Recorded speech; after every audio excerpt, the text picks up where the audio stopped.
Welcome to the Brewers Institute podcast. I'm your host, Michael Capaldo.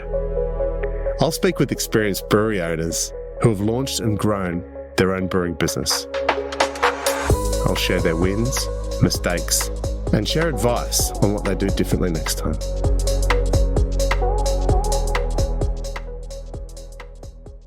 G'day, Lockie. How you going? Michael, how you going, mate? Good. Great to see you. We've got the great Lachlan MacBean, head brewer and founder of Grainfed Brewing Company, international and Australian beer judge, arborist, father of three, husband to one, friend of many. Thank you, mate. That's me. How you going, mate? Good, mate. You? Yeah, really good. Yeah, I'm well. We've just had a bit of a canning day here today, so it's I'm sitting at the moment. There's a pallet of beer here with some beer on it, and another pallet over here, and another pallet behind me. So normally this area is full of chairs and tables for our customers, but we have to clear it all out when we do a canning day. So that's us on the run. So when are customers coming back into the venue? What's today? Tuesday. Customers back Thursday afternoon. So tomorrow we'll get these out to our cold rooms and clean the floors and get all the chairs and tables back in, and then welcome customers back in for music bingo on a Thursday night. And basically just haul ass, just moving stuff around because you got a tight spot there, right? Yeah, it's pretty tight. Jake, our brewer's we're pretty desperate for some beer this time of year, so Jake's got a brew tomorrow. It is a tight space though, but we utilise it pretty well, I think. Yeah, good. Mate, before we get too deep into this discussion, I'm going to crack a beer. Right. So I picked this up, Grainfed hazy pale. 2 degrees, yep. Pretty excited about it. Yeah. I've had quite a few beers. As you know, Michael, I was a hazy skeptic until 18 months ago, and then we've worked hard on this beer. It's our biggest selling beer in our venue. It's 25%. We've got 12 taps and it's 25% of our sales. So it's it's been a work in progress, and you got to brew different. You got to brew them differently. You got to brew them differently to normal beers. So I've learned, that's a constant learning process, and I worked pretty hard and spoke to a lot of my peers in the industry who brew really good ones and asked a lot of questions and done a lot of trial and error. And Jake, our brewer, has researched it pretty hard as well. So we're really happy with how it's tasting. Yeah, it's pretty interesting because, interesting that you've come from being a skeptic of hazies all the way through to, and in a pretty short period, because I know it wasn't that long ago you weren't that big on them, and all of a sudden it's your biggest selling SKU and it's, a financial ability, your business's success. Yeah, sure. I mean, look, I think that I'd had were just still full of yeast, and I was like, I'll go back a bit. I was a brewer. I learned to brew at Blue Tongue Brewery, which was a lager brewery in 2004. So we had filtration and tight filtration, and we learned to pull protein out of beer, and now we actually have to leave it in there. So, but protein's one thing, but yeast is another. I was tasting a lot of beers that were really yeasty, a lot of hop burn, a lot of hop residual hop character in there that was just really unpleasant. So I wasn't a fan of them. So I knew I had to do one because they didn't go away. Like 5 years ago, I was like, these won't last, but they have. And so we've got a centrifuge, which is a machine that actually spins all the yeast and the hops out of the beer and clarifies it. We just run through a bit faster to keep the haze in there. So all that haze in that beer, which is pretty hazy, is just protein. So we've done trials on it. We've sat in there for 3-4 days and there's no yeast dropping out of it. So it's just protein haze. So yeah, we're really happy with how it's tasting. But yeah, look, I think I can understand why people drink them. There's not as much bitterness as a normal. I love bitterness. I'm a West Coast IPA fan and an American Pale Ale fan, but which is got a little bit of a haze. I wanted it clearer, but my brewer talked me out of getting it really, really clear. But yeah, and it's tasting fantastic. Let's talk about beers in a bit down the line. But first of all, I want the Brewers Institute podcast listeners to understand a little bit about you and a little bit about, I guess, how we met. So it's a bit like going on Perfect Match, but do you remember how we met at all, Lockie, or where we met? Uh, maybe at the AIBAs, Australian Beer Awards, judging down there, I was potentially. thinking it was the CBIA Awards in All right. Sydney, maybe. Okay. Yep. Sounds probably 2014, maybe. Or it could have even been an IBD function when the IBD went from Sydney Yeah. up to the Blue Tongue Brewery, the incredible brewery that it was up in Warnervale that you were working at. Yeah, no, I never walked at Warnervale, so it wasn't that. But I think so. I remember at the Australian Beer Awards when you won Champion Lager, the guy sitting next to me was from Little Creatures, and he said to me, "That guy was my forklift driver at Little Creatures." And I go, "Well, how well has he done?" Mate, you got to start somewhere, right? Sure. Yeah. And since then, we actually did a collaboration, I reckon, with at Murray's Brewery in 2014 as well when I was running Lovedale Brewery. But we've judged the Australian International Beer Awards probably 8 or 9 times together over the years. We've judged World Beer Cup in Nashville together. We've judged Independent Beer Awards together here in Australia. Yeah.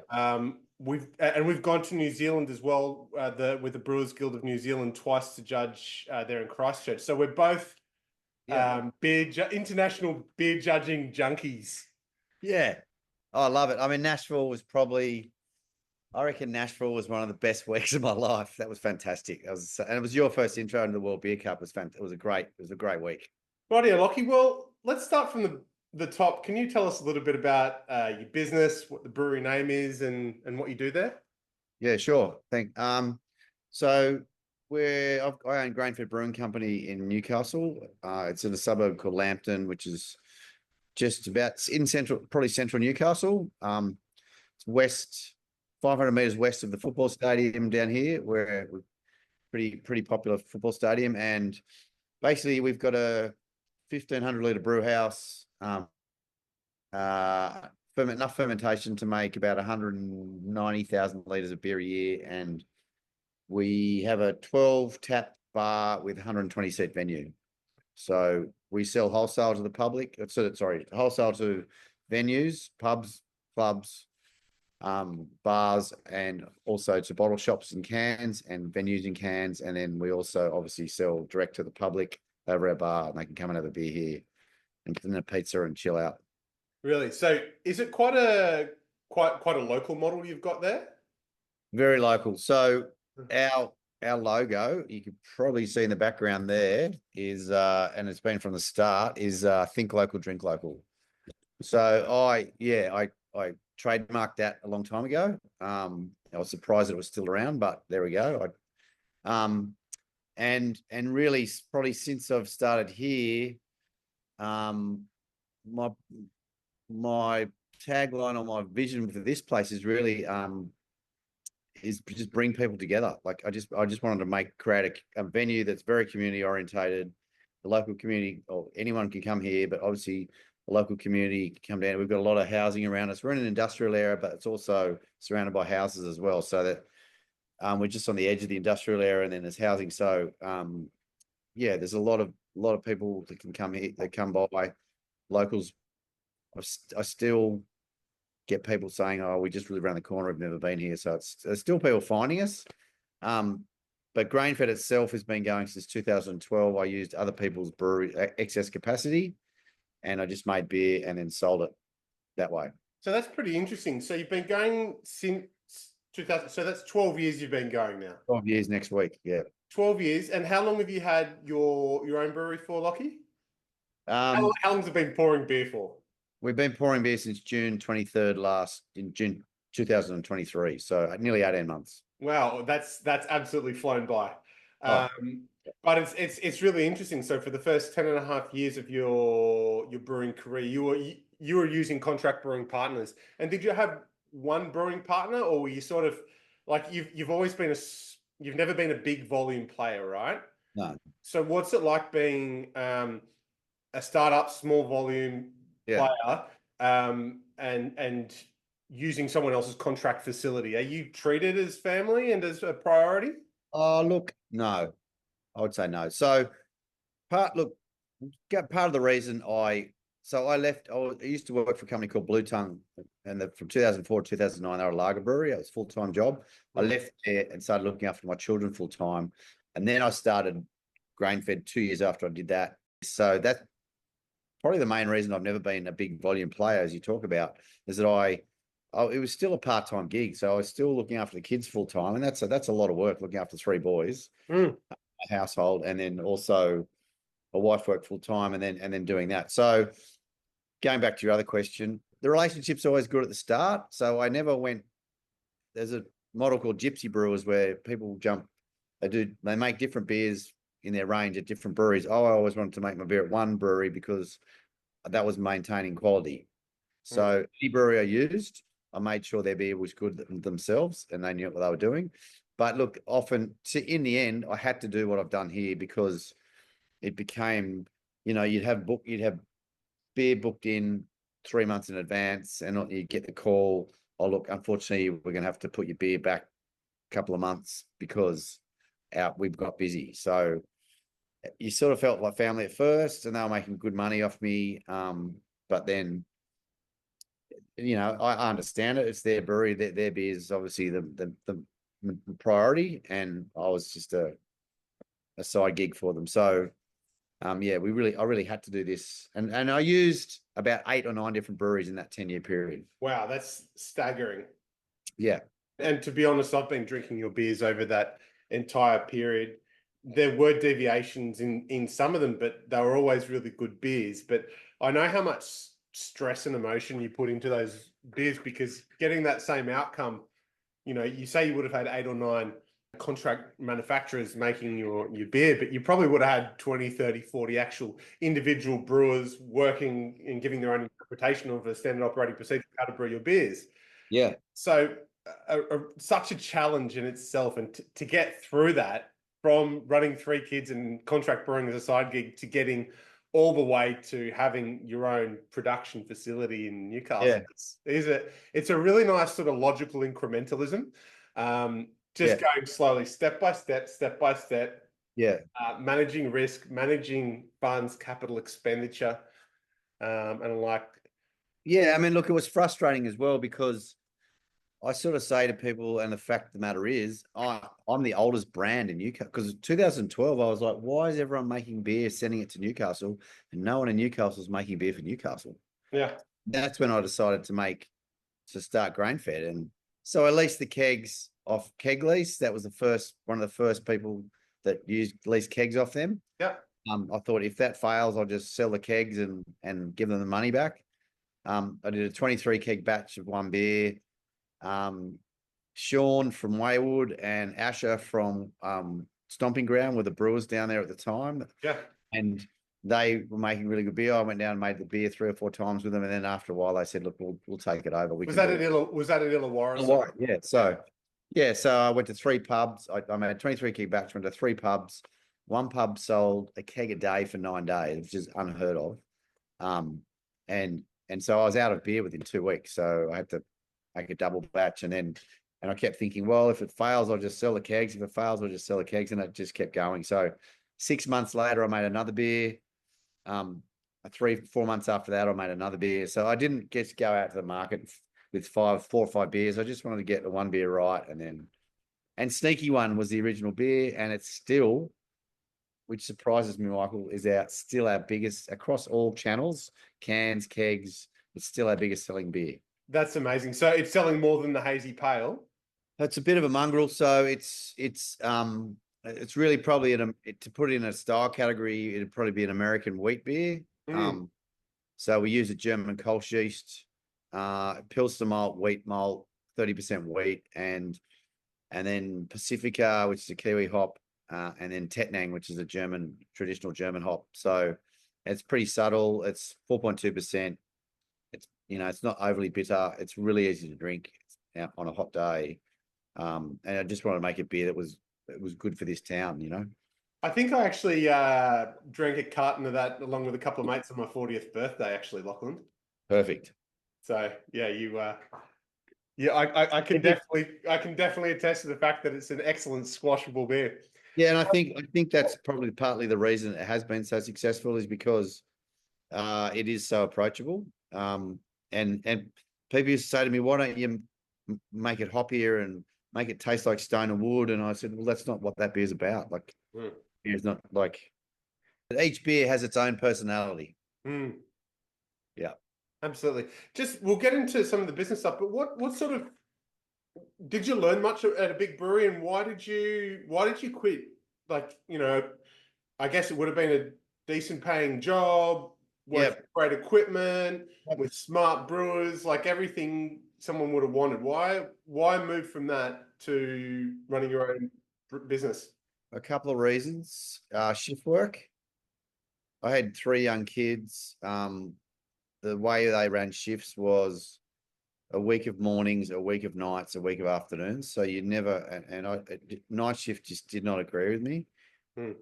I just couldn't, I hated it. And I did that for 5 years. And also Coca-Cola and SAB Miller bought the business, and it became very corporate.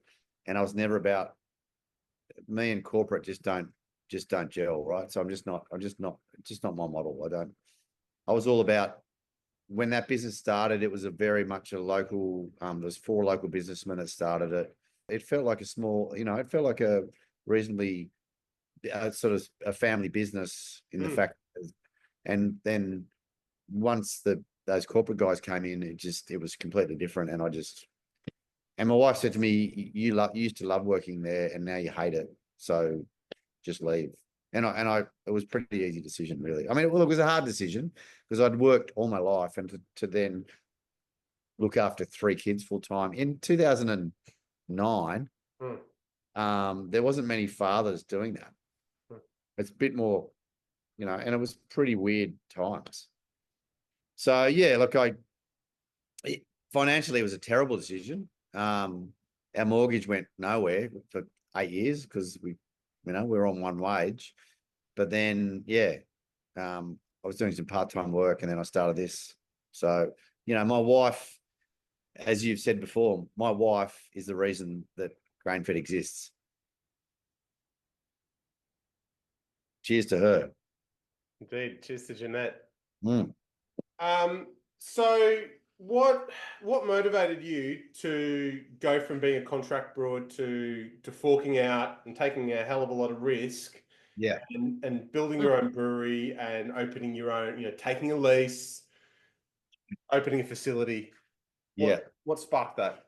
Well, as I said, I iterated to before, I working with contract brewers, I sort of had they almost backed me into a corner in the fact that I had to maintain my wholesale business. I had to have consistent production. So I had to look after, and I was never completely satisfied with the quality of the beer that I was getting made, or they were being making for me. Since I've got this equipment, the beer that we're brewing at the moment is probably the best it's ever tasted. So that's one part of it. The other part of it was I didn't want to get to 65 and say, what if I had, what if I'd done that? And I hadn't done it, and I just didn't want to leave myself wondering. And you're right, it's a risk. It's a massive risk. So, there's no one else involved in this business but me and my wife and the bank. So the reason that the bank sort of backed me was they said that it was a local banker, and he said, look, I've seen what you've been doing the last 10 years, and I'm pretty confident that you're going to be successful because you've got runs on the board to start with. You're not a startup, you're just a scale up, So so that's really why I've done it. And I didn't want to die wondering. That's amazing. I might die extremely poor, but but you won't be wondering. But I won't be wondering. My children angry with me. You can't take it with you anyway, Lockie. No. But you could give it to your kids. Yeah. So you started it without any business partners. Obviously, you started it with your wife. So your business partners were really just yourself, bank. So have you ever needed to work any other jobs while you were starting the brewery, or it was really just like selling the contract brewed beer while you were building the manufacturing facility? Yeah, that's exactly right. So that was pretty much, or you could almost call that your side gig in a way. Yeah. Like So running two business, I mean, it running took two me, different business models simultaneously almost. yeah, it took me a long time. It probably took about 7 years, 7.5 years to pay myself. Mm. And then after that, I paid myself a wage, and then months of rent to pay before we were open. So it was hard. It was tough. I'm not going to shy away from that. We were paying rent here on something that wasn't bringing income into us, because this facility wasn't open. The manufacturing facility hadn't started. We were just waiting for all this stuff to go through council and get all the things, all the ducks in a row to get open. So fortunately, I've got a fantastic landlord. He was very accommodating in a lot of ways. He was an electrician. He did a lot of the work. A lot of the work he did pro bono, and also He used to be an electrician at so he was brewery, right? Yeah, he was. Yeah, so weirdly, when I walked in here to look at when I was looking to lease the place, so I said I want to meet the owner, and then came the following week. I said, "Oh, it's you." So yeah, he was the electrician that used to do all the work at Blue Tongue, and I used to chat with him and his team all the time. And they're nice guys. And then I came in and found out he said, "Oh, you want to put it?" And it was actually hard to get a landlord that actually understood what we were going to do, what we wanted to do. Yeah. So he said, "You want to put a brewery in here?" And I said, "Yeah." And he goes, "Let's do it." I was like, "Whoa!" So it was like the world's, the planets aligned, everything came together, but it was tough. It was, we were selling beer, continuing to sell beer wholesale, and there was times, "Oh no, we can't make beer for you," and I was like, "We need some beer, or I'm going to lose customers," and blah blah blah. So when we got this place brewing and open and started making beer, it was a massive relief. So you say it's just you, your wife, and the bank. How exactly did that work? Did you have to use equipment leasing? Did you have to borrow against your house? Did you have to use every sort of avenue possible? Yeah, both of those. And look, we looked at a lot of different models, and we looked at various ways to fund it. Jeanette wanted to go down the crowdfunding road. To me, the crowdfunding was a bit on the nose. I actually didn't really want. I didn't really want people coming into my brewery that had put in $500 or $1,000 to a crowdfund, I've seen a few of the businesses that had crowdfunded heavily. They've gone into administration, so these investors have got there's no comeback for them. They've just any of the money they put in, they've lost. And I didn't want to be responsible for that, really. Yeah. Because running a business, there's enough responsibility for all the other stuff you've got to do. I didn't want to be responsible for someone else's money, And we looked at it pretty hard, and then in the end, I just said, "You know what?" It was funny because Jeanette said, we're not going to put the house on the line, and we put the house on the line. So wow, yeah. So you've got a lot of responsibility on your shoulders, and sure, a loving partner who understands that you have a cause, you have your why are you doing this, your purpose is real. And I think my purpose, I've done some marketing courses and read a lot of books, and there's a guy called Simon Sinek, and he says start with why, and people buy why. So why I do what I do is, there's a lot of soul searching in the last 3 to 5 years, and once I found out that I read that book, and I was like, why do I do what I do? And I thought, yeah, I make beer. I actually don't make beer. I'm a purveyor of liquid sunshine.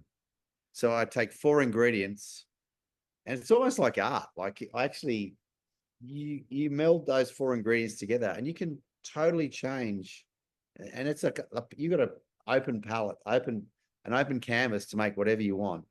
And that stuff, it's a social beverage. So I'm a pretty social person, and I suppose probably a people pleaser. And why I do what I do is to bring people together. Yeah. And this place is you've been here, this place is about that, just bringing people together, particularly after COVID and blah, blah, blah. And, like we've got no televisions. It's just a pretty relaxed, laid back vibe. It's good music playing on the stereo, on the speakers. And then the beers are very approachable. The staff are very friendly.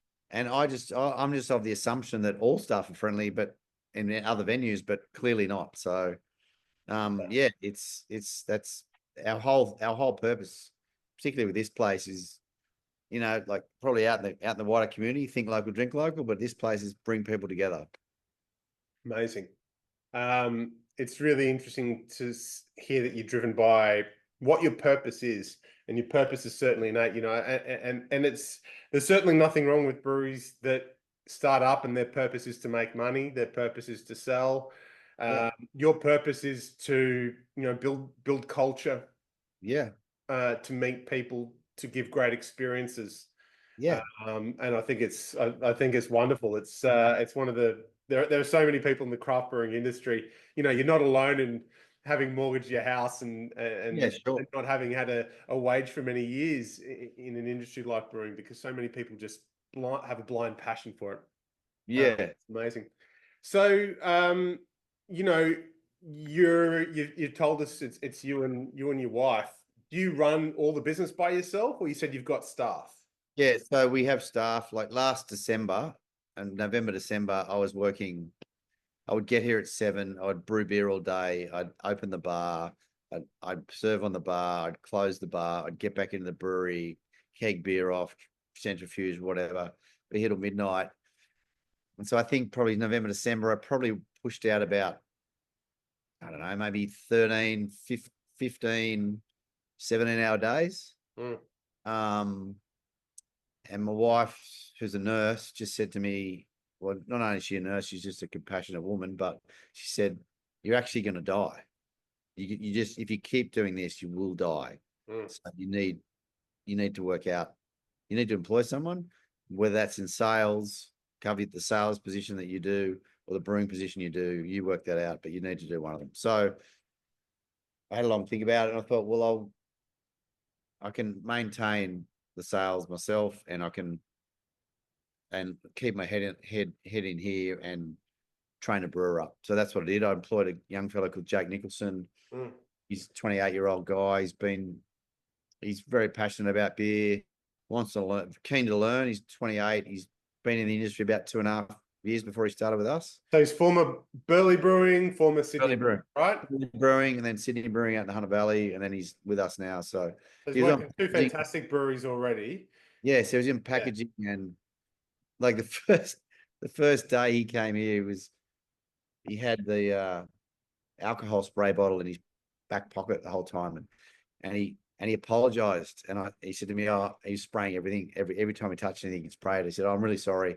My uncle that I worked with in Burley Brewing is really particular about quality. I said, mate, it's okay. I'm really particular about quality as well. Just keep doing that. So yeah, he's never leave home without an ethanol spray bottle, Lockie. You never know when you're going to need one. You can't. I've been a supplier for 7 years, and you can't take the brewer out of the supplier. I'll give you that much. I've always got one on hand. He's a great brewer. I actually get my ethanol when I flavour it with bourbon chips, so that so it doesn't smell. It's like plain ethanol. It smells lovely. Right. He was a chef and he's done hospitality before that.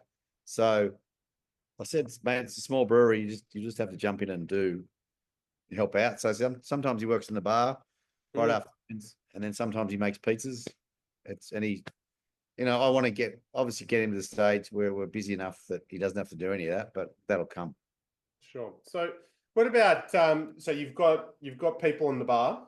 Oh yeah, so we've got another girl in the bar who's doing 20 hours a week for us, who strangely I met in the surf, and she's moved out from South Australia, and she worked with my son in Canada.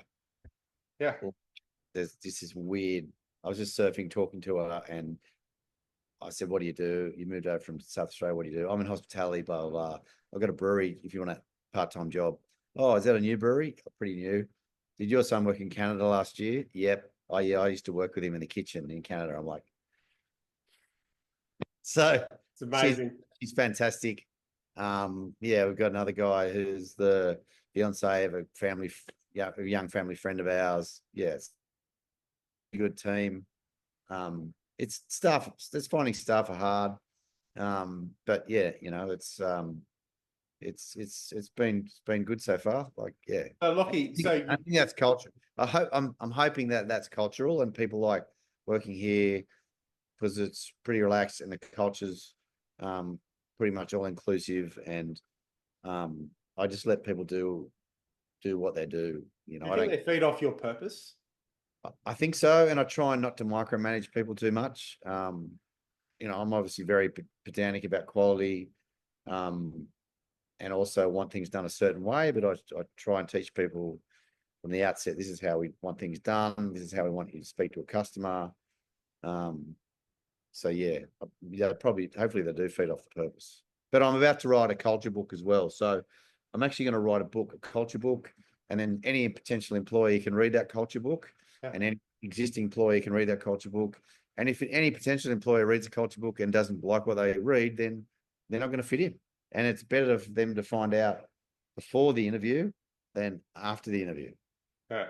So this is what we're about. This is what you need to be able to do this. You need to be able to occasionally clean a toilet. You need to be able to mop a floor. You're not just going to be on the bar. This is a small business. You need to, everyone just, and I do all that stuff as well. I show them how to do all that stuff. So it's not like I'm telling you what to do and I'll stand back and watch. If I wouldn't do it, I wouldn't expect them to do it. So if it's got to be done, it's got to be done. Sure. So let's talk about. So you've talked about brewers, front of house, your role as a sales founder roles. Do you have a board of directors or an advisory board? Do you have people that advise you? No, not yet. But I do have a couple. Is there an importance for it, or can you, as a sole trader, lone wolf family business, do you need other people's input? Oh, for sure. I'd love other people's input because, like you think you know what you're doing, or speaking to someone else, they could just go, why don't you do this, or this? What have you tried this?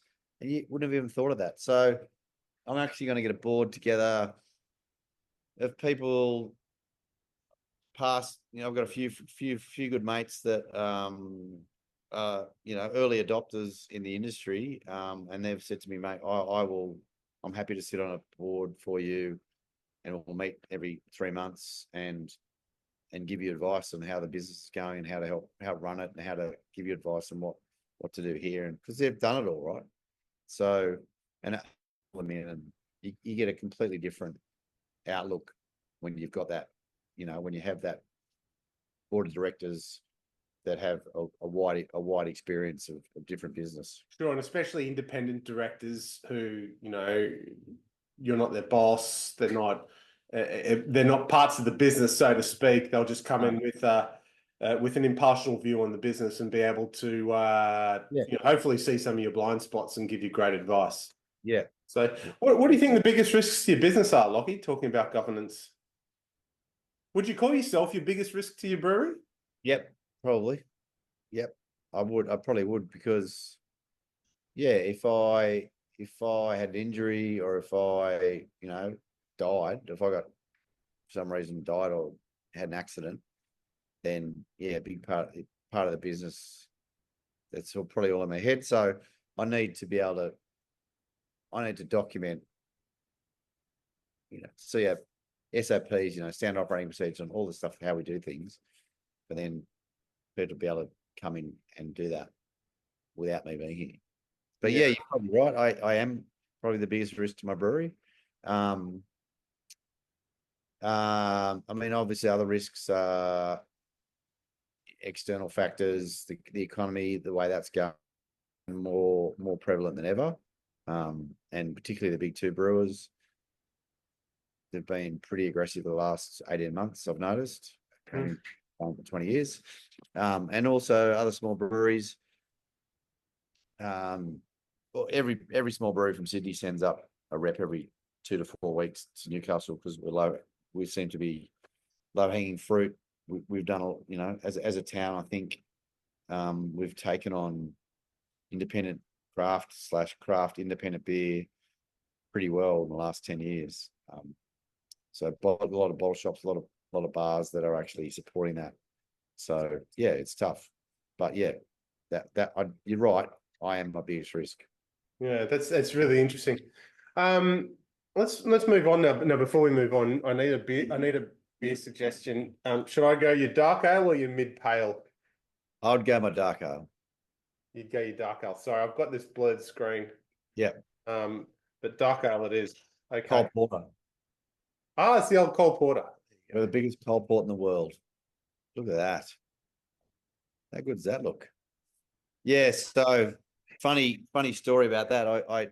The cold porter, I went to trademark it, and IP Australia said to me, "You can't use that." I said, "Why not?" And they said, "Because the word porter can't be trademarked because it's a beer style."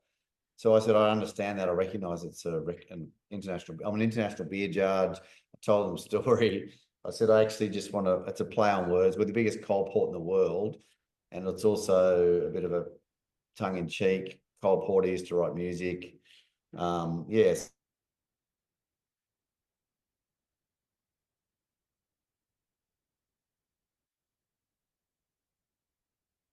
And blah blah, and they said, "Oh, no problem."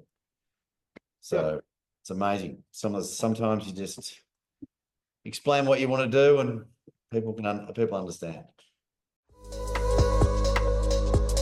Have you ever thought about starting your own craft brewery? At the Brewers Institute, we have an online course packed with advice from the founders of the Brewers Institute for people wanting to reduce risk, save time and cost in opening a brewery. Go to thebrewersinstitute.com. Mate, let's move on to excise. What was the process like of getting your excise license?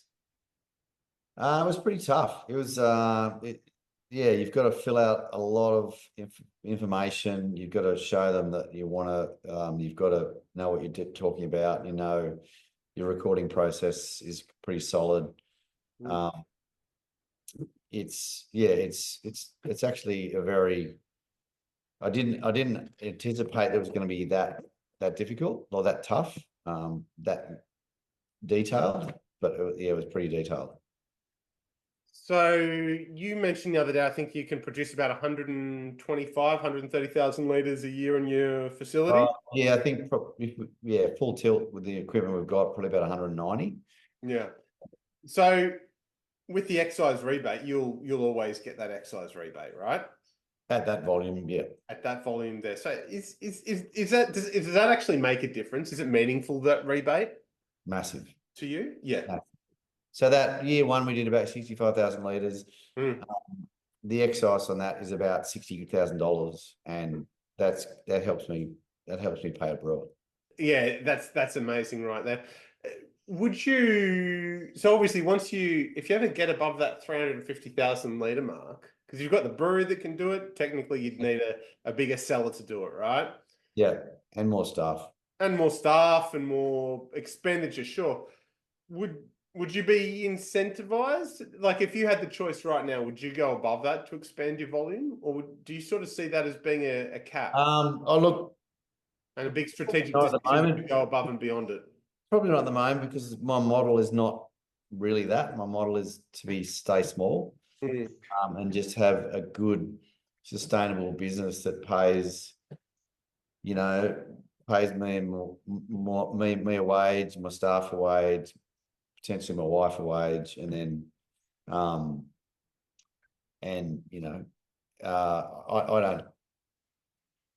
think you can make a sustainable business, and stay under it. Yeah, it's really interesting. Do you think it gives you a competitive advantage, or at least competitive parity, when you're going into a pub and going in against brewers who have a better economy of scale? Be them independent, be them macro, be them just big guys. Oh, look, I know a lot of small brewers are going in there and undercutting the market because they're saying we're not paying excise. I actually don't look at it that way. I actually think you should be paid. We make a quality product. we cold store all our beer at every stage of its life. So there's a cost involved in that. So I'm not prepared to drop my price because of that. And probably really gearing up to the stage where if we do go above the excise cap, then our beer is still financially viable to sell at that price, even with excise in it. They're really capitalizing on it. So I guess there's two different costs you can take. One can be to try and gain market share at lower margin business by using the excise rebate, that first $350,000 worth of excisable beer to gain market share, but go in and undercut or at least have extremely competitive pricing. Or you can realize the fact that, hey, I'm never actually going to use it all, and I'm a small producer. I've got an opportunity to maximize my margin here, so I'm going to take that margin. Yeah, and I think a lot of people that are doing that are going in and undercutting the market aren't really very good for the industry, because they've come from other industries. They've looked at, like I was in two minds when they put the excise cap in, because I thought this will just bring in a whole lot of people into the industry that look at it like it's cool. How cool is it? But how cool is it to be involved in beer? But I'm a lawyer every day of the week, or I'm a doctor or whatever, and I can just throw money at it. And it's actually not great for the industry, because it's a race to the bottom. It becomes a race to the bottom on price. And like, there's so many small brewers out there selling beer cheaper than the big guys, even with a rebate that they give them. They're cheaper than the big guys. I'm like, what are you doing? Like, why are you doing this? It's crazy. I mean, obviously, some of the reasons, right? Yeah, we've made too much beer. We've got to get rid of it. Sure. Or I don't know whether they've done their costings properly, or they just undervalue what they do, or they don't care, or they just, I think, I actually hope. Then I spoke to, I have good conversations with Ben Krause from Beechworth, and he said, Beechworth Brewing, he's been around for a long time. He's been around Bridge Road Brewing Company. Bridge Road Brewing Company in Beechworth. So he said, he's always said to me, mate, hopefully the people that are making beer in this industry for the right reasons will be the people that are still standing at the end, because there's a whole lot of people undercutting us and coming in because it looks cool and sexy, and how good would it be to be involved in a brewery, that they're marketing people or whatever. And like I hope what Ben says becomes true, but there's a long path between here and there. Sure. Hey, Lockie, let's talk a little bit about production and quality. Yeah.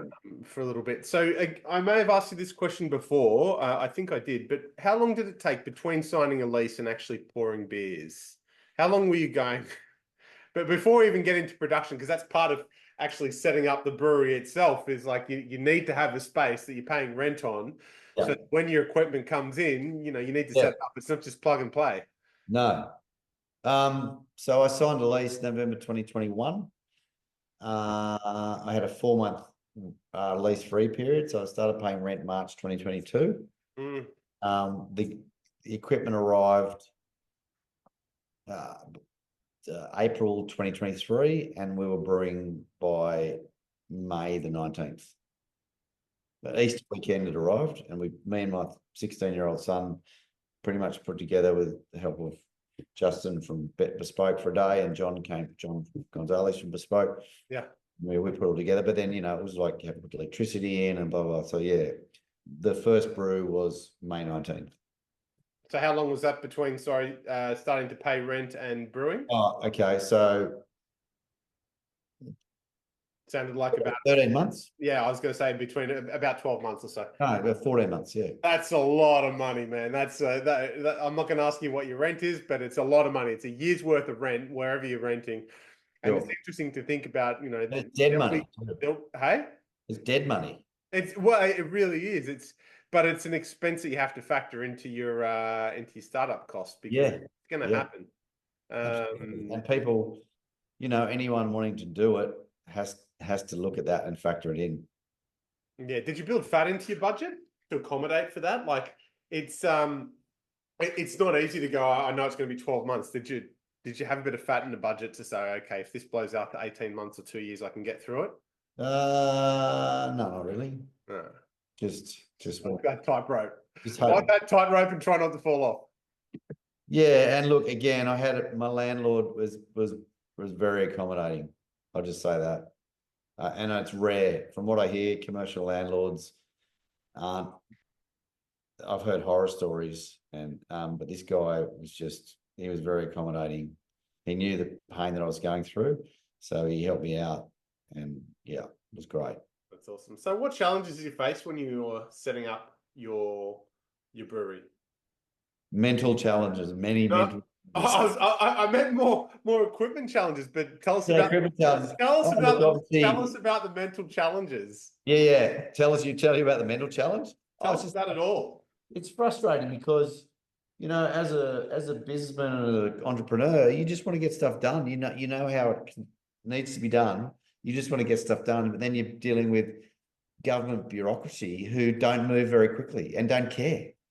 So you're just at their mercy. And if you start getting angry with them, it gets slower.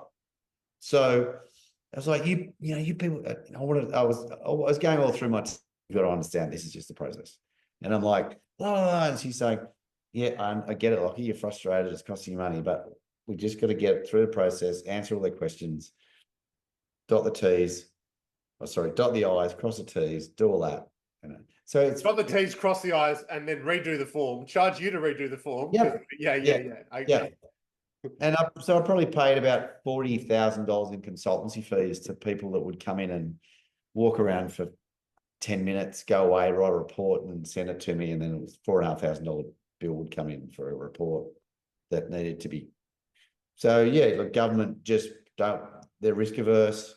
They push all that onto the consultants. So if anything goes wrong down the track, they just go, oh, we've got a consultant's document here that's signed by them. So go and sue them with their insurance rather than sue us.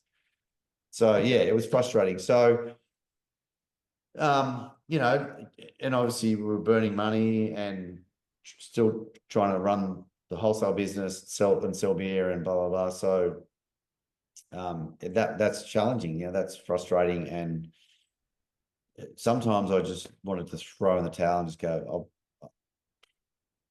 why am I doing this? So the best thing I did was get a project manager. Right. The best thing you did was get a project manager. Best thing I did. Yeah. Because he said to me, and I met him, I sponsor a local rugby club, and he's part of that rugby club, and I was just chatting to him on the sideline, literally chatting to him on the sideline in one of the games on Saturday afternoon. And he said to me, mate, if you use us, I'd love to help you out. It'll cost you about 30 grand for our services. But he said, we'll get you open in 4 months rather than 8 or 9 if you do it yourself. Because what will happen is if you run it yourself, the tradies that you employ will come to site and then do stuff and then go away, and you won't hear from them for 2 weeks. We'll give them a timeline, but they have to be on site. And he put a project, like a guy on site who was doing a lot of the work around here as well. And he was hammering them. He was just saying, you guys are going to be out of here in 2 days. We've got a Gantt chart. You've got 5 days to do what you need to do. And then we need the next trade in after that. So it's sequential. And I didn't know anything. And it was 4 months from the day we cut concrete for the drainage to the day we started brewing. Wow. So it could have potentially gone from, instead of 13 months of paying rent, could have gone to 17 months without paying rent if you'd not, spent $30,000 on this project manager. Yeah, because you got to spend all the other money anyway to get stuff done. But that 30K is probably 50. Yeah, fantastic. And it was a headache. I don't know how to deal with tradies. I don't know what they've got to do. Yeah. So these guys did, because they do that every day of the week. How did you decide how much money you could invest into the business? Oh, I did a budget on what it would cost and thought, this is how much it's going to cost. So yeah. I didn't really, I just wanted to do it the most cost-effective way we can. I mean, you've been here, the chairs and tables, a lot of them we got for free that venues are throwing out. Yeah. I got chairs from Cook Redhead Surf Club, and I paid 2 cartons of beer for them because they were throwing them out. They didn't want I them. think a couple of, I think Luke from Happy Wombat and Corey from Grainfed also. Grainstore, sorry, gave you Grainfed Grainstore, gave you a sign, right? A personalised sign in front of your bar. Yeah, that was amazing. That would have cost a lot of money, and it's in that beautiful cursive running writing you've got on your t-shirt there, and it's probably about 2 meters long. Yeah, and it just makes it. It really makes it. It's a statement, and it fits so beautifully into your brewery. Have local publicans coming in and actually spending money out of their own pockets. Yeah. For no other reason than basically beer altruism is spectacular. It was pretty amazing because they've been customers of mine for a long time, both those guys, and they're mates, right? We during COVID, we used to get together on a picnic table every Sunday because you're allowed to go outside and have a picnic. So they said the thing was you had to bring 6 beers each, and then share them with a group. So all of us bought 6 beers each. So it was pretty. It was a big afternoon, just put it that way. And we just started, and all these people started ringing us, going, "Oh, can we come? Can we join you? We've seen what's going on." Like, no. It's just the 4 of us. We just sit there and have beers and chat. And just get out of the house. Yeah, absolutely. Out there above Newcastle Beach, Fletcher Park. It's fantastic. That's amazing. Yeah, I mean, I can show you that sign if you want to. Sure, come on, pick up that laptop and take us for a walk. This is what it's all about, right? Yeah. So this bar was just, we got a big sheet of copper. My son and a mate rolled it out and put it on the bar, and then look at that. Obviously down, and then these guys. Yeah, so there's the copper, which was just a plain copper bar, which looked pretty cool in itself. And all of a sudden, they didn't tell me about it. Corey just said, "Oh, can you send me your logo?" And then one Friday afternoon, a signwriter turned up, literally at 10 to 5 with the bar like half full, and just said, "I'm here to put this stuff on." I said, "What are you talking about?" Yeah, so you know where you are. You know you're in a brewery, and hopefully you know you're in Grainfed Brewery, but it's there in front of you. It's amazing. And it's got the copper's got kids' fingerprints all over it, and we stopped even caring about it and just let it do what it does, and it's pretty cool. Amazing. So I can see your brewery there really quickly, Lachlan. Now, without having a brewery tour, because it just won't work. But is there any equipment that you splurged on in your brewery that maybe you pushed your capital expenditure budget a little bit, but decided it was going to be really good for your production and quality? I'll put that big light on so you can sort of get a better idea of what's going. So they're serving tanks. They're fantastic. Yeah. We serve directly from them straight to the taps.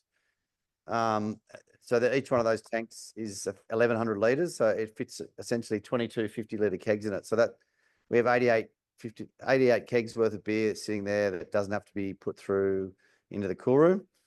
Yeah, look, the piece of equipment that I splurged on probably the most, and it is my favourite bit of equipment, is a centrifuge. Right. And essentially that spins. So for quality, it wasn't cheap, but it's paid for itself. So it spins all the hops and yeast out of your beer. You move it from one tank to another. So you move it from your fermenter to another tank. And then it's like wringing out a towel. It spins all that solid matter out and actually gains you more liquid. So I sort of did the maths on it and said, well, if we gain 50 litres per brew extra, then I'll put that over my bar, then I need to get about 80 kegs and it's paid for itself. Wow, that's amazing. That's such a quick return on investment, right? Yeah, I think I'm pretty sure I've almost paid it off.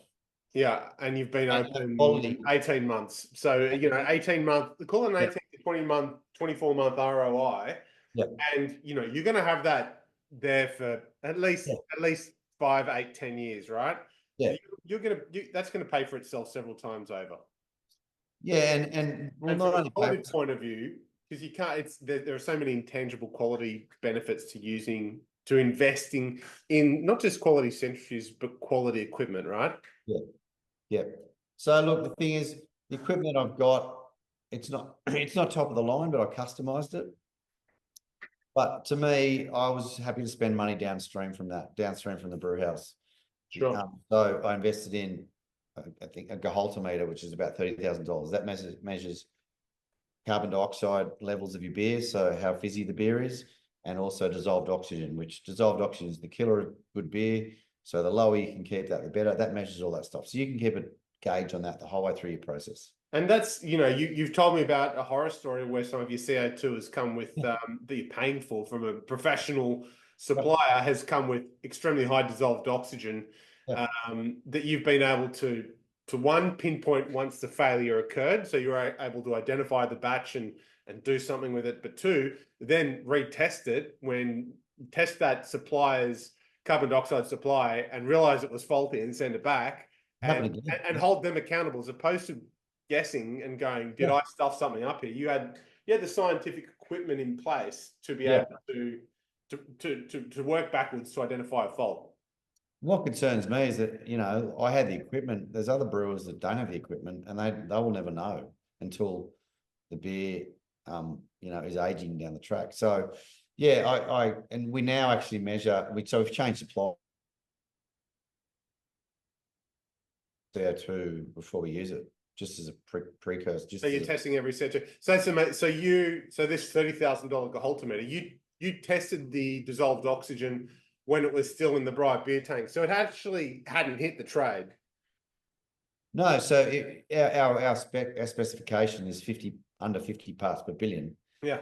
Tank was sitting at 35 parts per billion, which is in spec. And then my brewer rang me and he said, I've just started gassing this tank up. So putting CO2 into this tank, and it's risen from 35 to 300. Yeah. So it's nearly, it's 10 times what it was and 6 times over spec on a hoppy beer. That would have killed the beer. Oh, totally. It has. And if you don't identify that high dissolved oxygen within a few hours, it's just going to go into solution. It's not going to be free oxygen anymore, and you're actually not going to be able to identify it. No. So that 30 grand, apart from the fact that you can get a CO2 in spec every single time, it's also saved your hide, because you haven't put poor quality beer out there to the trade. You haven't had to do recalls. You haven't had to put up with problems, complaints, or the worst thing is selling bad beer to people, and then they don't even tell you about it. They just don't buy from you ever again. Sure, and that would happen a lot. So, Lachie, you're an international beer judge. Yeah. Do you enter beer competitions? I do. Do you? Is it worth the money? Because they're not cheap. Why do you enter them?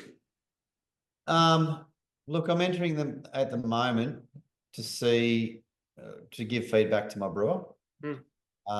So we can, so for example, the hazy we entered last year, it got a bronze. I thought it should have done better. It came back with a few comments, and Jake said to me the other day, well, that new hazy that we're making now, the improved hazy, same beer, but we've improved it. He said to me, we've answered, everything they said was wrong with the beer, we've looked at and we've fixed. So I said, that's great. And I think you're right, we have done that, but there's no guarantee that if we enter that beer again, it will get a gold. No, but you've worked on that. You're actually taking that feedback. We've taken that feedback, yeah. We've taken that feedback. We've gone, they've told us, A, B, C, and D, and we've gone back to the drawing board and go, well, this is what we need to do to fix A, B, C, and D. Let's do that, and we fixed it. I think that that was the methodology. I can't remember the name of the brewer, but there was a brewer from South Korea, who claimed Champion International Brewery. Burma. They were from Burma. From Burma, that's right. Yeah. Like, I can't remember his medium. I think it was medium. And he got up and he said, "I got to this far because the first beers I entered got bronzes and no medals. I took the feedback. We worked on the feedback. Yeah. Year on year on year, and now we're holding a trophy based on the feedback you gave us. Like that was quite inspirational. Yeah. Yeah. So I mean that, but at the same time, I know as a beer judge that, I will now only enter beers when they're pretty fresh, because it takes, it's a month before they get to the table. So that's a month, in keg or can that's been there and hopefully cold, but you don't know what, how it's been treated on the way down or whatever else. So yeah, I will do that. And because I want to win. I won silvers, I won golds for my beers. I won silvers and bronzes. I've never won gold. So I know there's some gold winning beers in there. I just want to get them there and win a gold, a couple of golds. You go get it, mate. And I'm not, I said to Jake, when we enter these beers, you cannot have the expectation that you will win gold, even though you think, because I said to him, we're tasting beer out of the tank. So that's the freshest as out of the tank is as fresh as it's going to get, isn't it? So as soon as it leaves the tank, spends that month in the trade, that's where you're going to have quality issues that perhaps you're not tasting. No. Lockie, what about marketing and branding in a brewery in suburban Newcastle? Do you spend any money on marketing and branding? Yeah, we do. I've put on a girl the last probably 6 months to look after my social media, which is important. And look, I'm no good at it. I'm the wrong side of the social media. Born 40 years too early, were you, mate? Yeah, I was born. Yeah, maybe 30. Come on, Michael, 30. Sorry. Take it easy, Tiger. And I just don't have the time or the wherewithal or the knowledge on how to do that effectively and quickly. So I'm doing that. Obviously, my branding's had Newcastle on it since day one. Think local, drink locals on my cans. Newcastle is on my cans. That's probably pretty important for me to be that local brand, and then just get the message out locally. We're looking to do some sponsorship as well. We'll sponsor a couple of local sporting teams, which is really good. Community sporting teams, that age group like to get out, and I don't think it's all about the soccer. Let's put it that way. Absolutely, it's about the beers you're having at the soccer.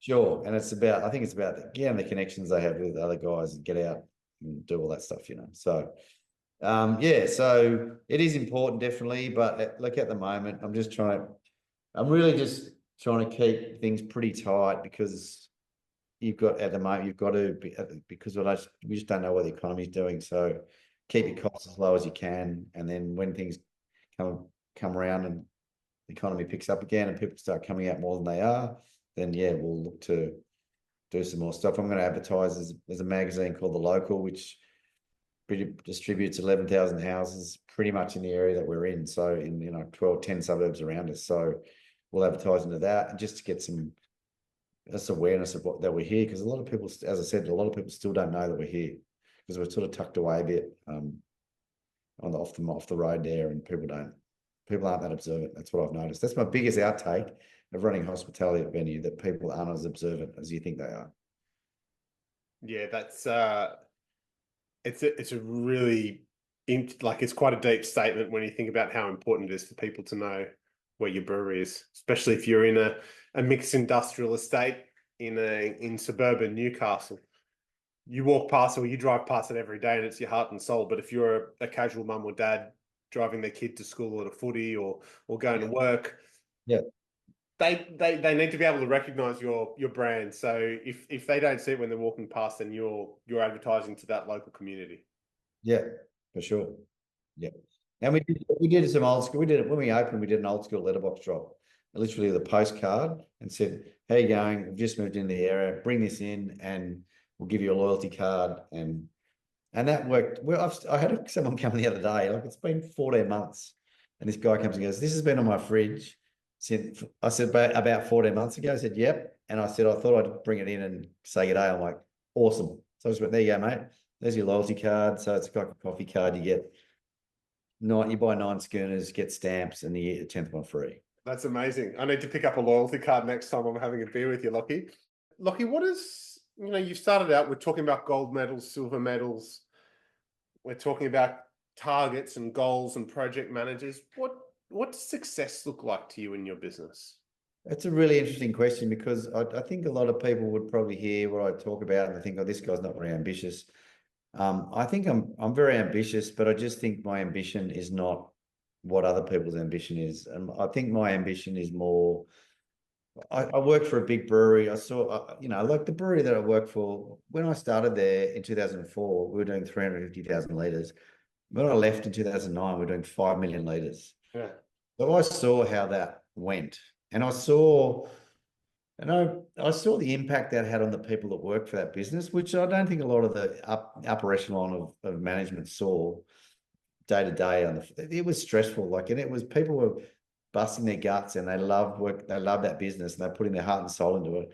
They weren't being recognised. So I just think that level of growth and that is a lot of people. I think a few people were with their soul destroying, that they were giving all this time and effort and putting in the extra hours for this business. And sure, they were getting paid for it, but pay is one thing, but recognition and culture is another. So success for me really is to probably have this place, particularly as a hub for the local community, to bring people together when they come here. And the fact that we make world-class beer is that's what we do. But that's just a bonus for them. But yeah, and maybe down the track, I don't think the big breweries, I think they've done with all these people saying, oh, you'll sell to one of the big boys one day. I know how that model works. I know how people have done that to do that. That's not what I want to do. I don't have the energy. I don't have the drive to do that.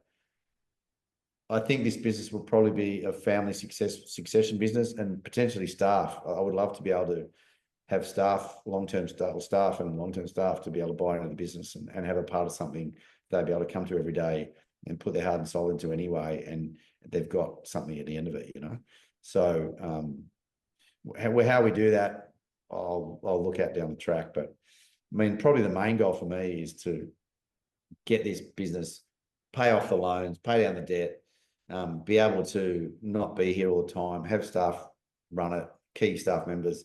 One or two of my family members, my youngest boy's interested in coming in, working. He's only young, but yeah, working in the business. So, and just still having that as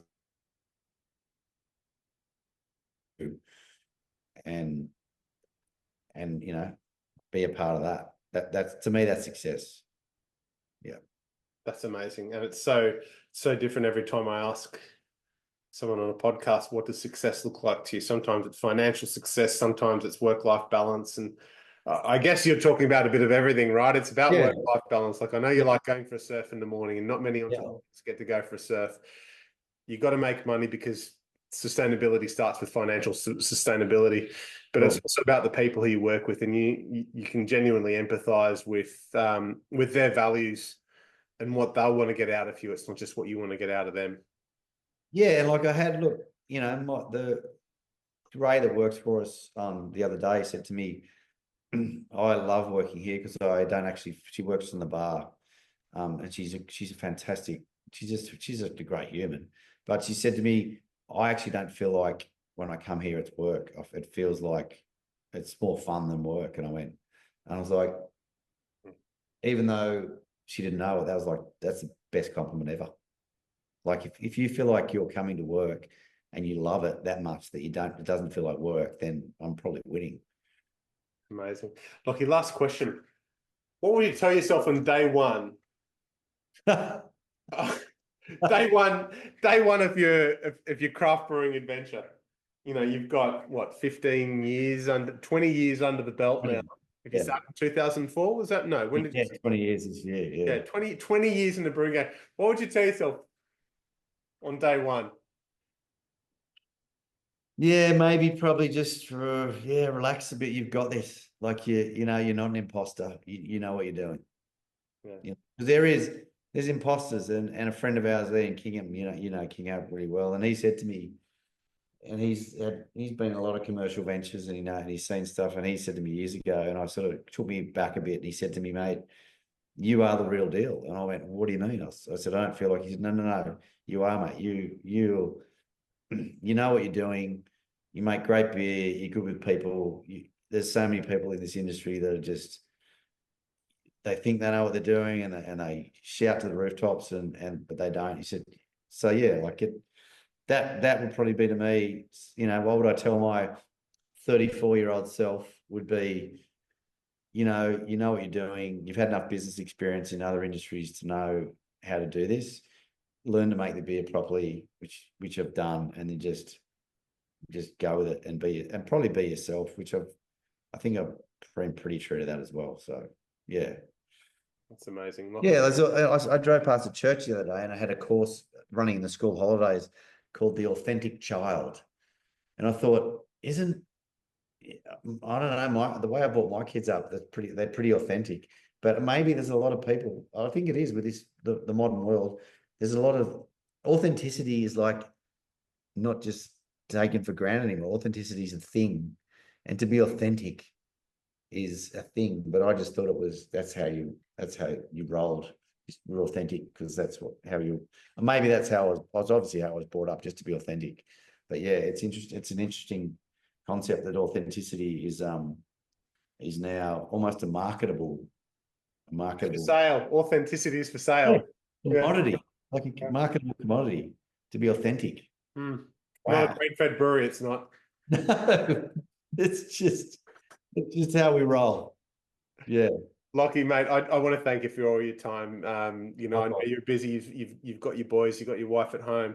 You've got a brewery that you've probably been in since early this morning. I really appreciate you taking the time out to do the Brewers Institute podcast and supporting my own endeavour with my business partners as well as we start from the ground up. So, and for all the listeners out there, get yourselves to Lambton, get yourselves to Newcastle, get yourselves to Grainfed Brewery. They are the real deal.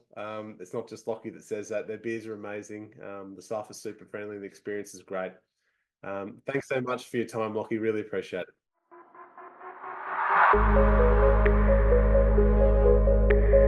Thanks for listening. We'd really appreciate if you could leave an iTunes review or rating or follow us on Spotify. It'll help aspiring brewers find our cast and hear the journey of our great guests.